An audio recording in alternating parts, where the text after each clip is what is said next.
카라비네가 달려 있어요. 기술 정말 좋아졌어요. 이거는 G 플립입니다. G 플립 4. 이렇게 폴딩으로 되어 있는 거. 그래서 확실히 휴대성이 좋습니다. 예전에는 이렇게 일반적으로 접히지 않는 모델 같은 경우는 좀 휴대성이 떨어졌죠. 넣기가 좀 불편해서 일부러 저희가 좀 화면이 작은 그런 것들 사용했었는데, 물론 그것도 제가 백업으로 가지고 다닙니다만, 이 G 플립 4의 장점, 제가 느꼈던 가장 큰 장점은 GPS가 정말 빠르게 잡힙니다. 기본적으로 4개의 그 GNSS 위성들을 수신하게 되어 있어요. 뭐 대표적으로 GPS, 그 다음 GPS, 또 AGPS, 그 다음 중국의 베이두, 그 다음 그 유럽에 쓰고 있는, EU에서 쓰고 있는 갈릴레오, 그 다음 여기에다가 일본에서 사용하고 있는 QGSS라는 그런 위성 정보도 수신합니다. QGSS의 장점이 뭐냐면 위성은 많지 않은데 일본 중심으로 거의 수직고도에서 위성 정보를 제공합니다. 이게 굉장히 중요하죠. 왜냐하면 다른 위성들 같은 경우에는 지구 궤도를 돌다 보니까 각도가 맞지 않으면 수신이 안 됩니다. 거의 가장 좋은 것은 위성이 내 바로 머리 위에 있을 때 가장 수신이 좋겠죠. 그런데 이제 어떤 위성들은 이제 궤도상으로 타이밍이 맞지 않으면 각이 맞지 않아가지고 수신이 잘 안 되는 경우도 있어요. 그래서 여러 가지 국가들의 위성 수신 기능이 있는 것은 굉장히 중요하죠. 그래야지 뭐 특정 국가 위성이 저쪽에 위치하다 그러면 수신이 잘 안 잡히더라도 다른 국가의 GNSS가 이제 머리 위라든가 아니면 지금처럼 남들은 뭐 60도에서 70도 정도에 개방되어 있는 그 정도의 고도에 있다면 수신이 된단 말이죠. 근데 일본의 QGSS 같은 경우는 거의 일본뿐만 아니라 한국, 뭐 동남아까지, 아시아, 호주까지 이렇게 길게 궤도가 이렇게 지구 궤도를 뺑글뺑글 도는 게 아니고 그 일본 중심에서 왔다 갔다 합니다. 그러니까 거의 머리 위에, 도심에서도 굉장히 잘 잡힙니다. 거의 머리 위에 위성이 왔다 갔다 하면서 정보를 주기 때문에. 그래서 다른 제품들에 비해서, 물론 다른 제품도 QGSS가 수신되는 대부분의 프리미엄 스마트폰들은 다 되지만 이 제품도 기본적으로 그게 가능하기 때문에 정말 빠르게 잡힙니다. 예를 들어서 제가 한번 해볼게요. 지금 저 같은 경우는 기본적으로 119 앱 같은 거 중요합니다. GPS 수신율 확인하는 거, 그 다음 소련 군사 지도라든가 맵스미, 이거 해외용이죠. 물론 국내에서 써도 나쁘지 않습니다. 그 다음 상길샘 나들이, 저 같은 경우는 이제 안드로이드 시스템이기 때문에 상길샘 나들이 쓰는 거고요. 상길샘 나들이가 앱에서는 안 되면, 아이폰에서는 안 되는 문제이기 때문에 아이폰 지원이 안 돼서 아이폰 쓰신 분은 트랭글 같은 걸 쓰면 됩니다. 어쨌거나 제가 맵스미 한번 글로벌로 한번 써볼게요. 자, GPS 딱 키잖아요. 그리고 내 위치 딱 찍잖아요. 바로 뜹니다. 정말 빨라요. 물론 이제 그 전에 보급형을 써있던 제품 같은 경우도 남도 수준이 나쁘지 않습니다만, 그것은 이제 3개의 GNSS 위성의 정보를 받는 거고, 이게 4개를 받는데 확실히 다릅니다. 프로세스도 더 빠르고, 그다음 전체적인 성능이 더 뛰어나서 그런지 전체적으로 사용한 쾌적감이 굉장히 높고요. 백업용으로는 그것도 정말 좋아요. 괜찮아요. 특히 배터리를 교환할 수 있다는 장점이 있는데, 이 제품은 배터리 교환형은 아닙니다만, 기본적으로 방수 기능을 가지고 있고, 보다시피 상당히 빠른 위성 정보 수신 능력을 가지고 있고, 그래서 백업 또는 주력으로 쓰기도 좋습니다. 이 같은 경우는 제가 이쪽 탐사를 하면서 기본적인 큰 지도 정보도 얻고, 그다음 현재 궤적에 대한 정보, 그다음 이동에 대한 전반적인 평가를 하기 위해서 지금 스마트폰을 쓰는데 상당히 빨라서 정말 마음에 드는 부분이 있어요. 그게 이제 또 이 제품의 장점입니다. 장점. 한 몇 개 수신된가 볼까요? 이거 볼게요. 지금 하늘이 완전히 지금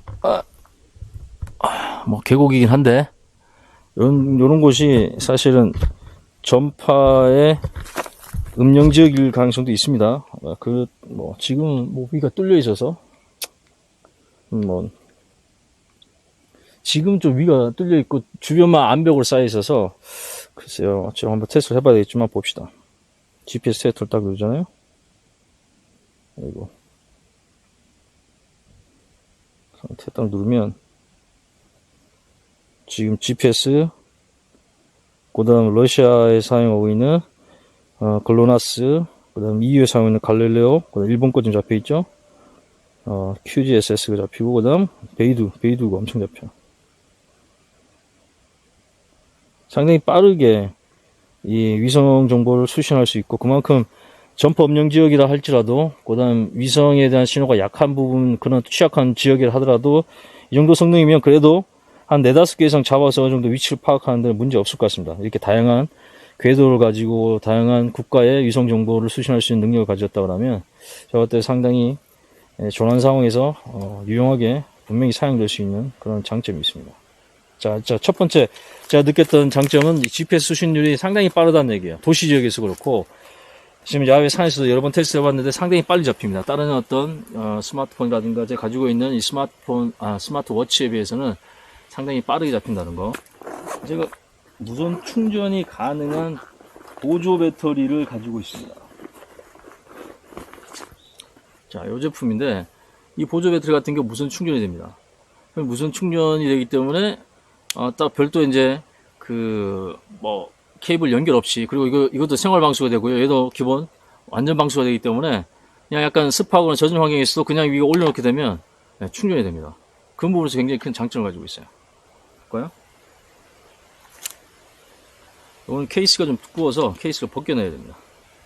그리고 저 뒤에다가 이 심카드 이 핀이 별도로 제공됩니다. 이게 안타까운 게 SD카드를 트레이에 넣지 않았어요. 심카드 트레이만 넣고 SD카드는 굳이 왜 뺀지 이해가 잘 안 됩니다. 내부 메모리가 좀 취약한 편이에요. 물론 제가 쓰고 있는 건 512기가짜리인데 그래도 별도의 심카드 트레이가 있다고 하면 외부 메모리로 좀 더 보완하거나 아니면 백업할 수 있는데 그걸 또 빼놨어요. 삼성 보면 하는 거 보면 뭔가 나사가 좀 빠졌어요. 요즘 보면.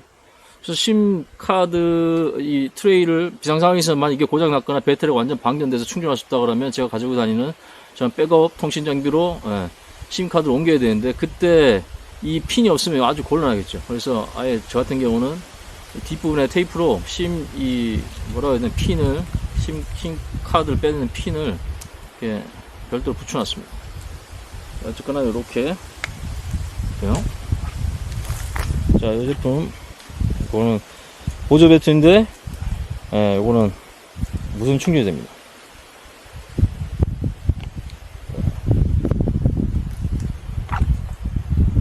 자, 이렇게 있고요.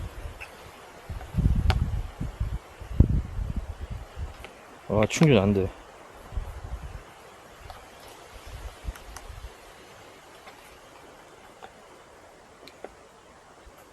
자, 이렇게 보면 고속 무선 충전이 됩니다. 이렇게 다시 볼게요. 이렇게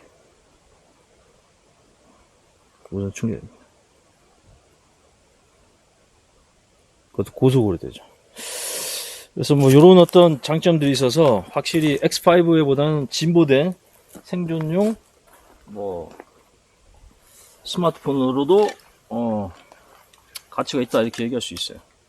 자, 그리고 이렇게 다양한 이 케이스들 이런 것들이 사용 활용도를 굉장히 높입니다. 이게 평상 케이스기는 되게 불편해요. 이 범퍼 케이스에다가 카라비너 있는 것은. 그래서 다른 저렴한 또 다른 케이스로 바꿔주면 더 얇고 가볍게 더 다니고, 또 요거 외에 제가 가지고 다니는 또 케이스들 같은 경우는 가죽으로 되어 있는데 되게 편하고 이 고리가 있으니까 주머니에 넣어놨다가요 끄집어내기 좋아요. 주머니에 넣었다가 이 반이 접히니까 잘 안 잡히거든요. 근데 그 위쪽 부분에 고리가 있으니 고리로 이렇게 쓱 끌어올려. 지금 이 범퍼 케이스 형태 말고 가죽 케이스는 그렇게 일반적인 카라비너가 아닌 고리형으로 되어 있는데 그런 것들, 이 액세서리 확장성이라든가 기능성이 이 스마트폰에 좀 부족한 부분을 더 많이 보완해 준 것 같습니다. 저 같은 경우는 아웃도어 다닐 땐 이렇게 범퍼 케이스의 카라비너형을 이렇게 가지고 다니는데 굉장히 유용합니다. 바지라든가 허리춤 아니면 배낭에 어깨끈에 딱 걸어주면 무게중심도 딱 좋고 항상 스마트폰 상태를 체크할 수 있어서 장점입니다.